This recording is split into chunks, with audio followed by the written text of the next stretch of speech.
திருவள்ளூர், காஞ்சிபுரம், ராணிப்பேட்டை மாவட்டங்களில் இன்று கனமழைக்கு வாய்ப்பிருப்பதாகவும், தமிழ்நாட்டில் இன்று ஓரிரு இடங்களில் கனமழை பெய்ய வாய்ப்பிருப்பதாக சென்னை வானிலை ஆய்வு மையம் தெரிவித்திருக்கிறது.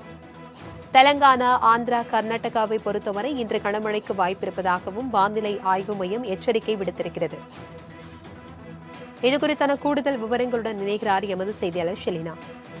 தற்பொழுது திருவள்ளூர், காஞ்சிபுரம், ராணிப்பேட்டை ஆகிய 3 மாவட்டங்களுக்கு கனமழை எச்சரிக்கை விடுக்கப்பட்டிருக்கிறது. இதுகுறித்தான விவரங்கள். மேற்கு திசையின் காற்று வேக மாறுபாடு காரணமாகவும், அதே போல நாளை மறுநாள் வங்கக்கடலில் புதிய காற்றழுத்த தாழ்வு பகுதி என்பது உருவாக வாய்ப்பிருக்கிறது.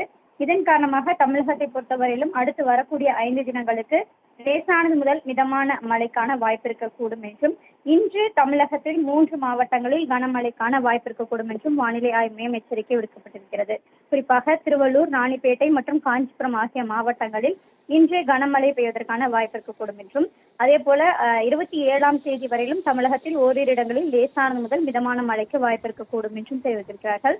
அடுத்த 24 மணி நேரத்தில் அதிகபட்சமான வெப்பநிலை 2 to 3 டிகிரி செல்சியஸ் வரையிலும் வெப்பநிலை அதிகரித்து காணப்படும் என்றும், சென்னை மற்றும் புறநகர் சென்னையை பொறுத்தவரையிலும் அடுத்த 24 மணி நேரத்திற்கு வானம் ஓரளவு மேகமூட்டத்துடன் காணப்படும். நகரின் ஒரு சில பகுதிகளில் மற்றும் லேசான மழைக்கான வாய்ப்பிருக்கக்கூடும் என்றும் வானிலை ஆய்வு மையம் எச்சரிக்கை விடுக்கப்பட்டுள்ளது. தகவல்களுக்கு நன்றி ஷெலினா.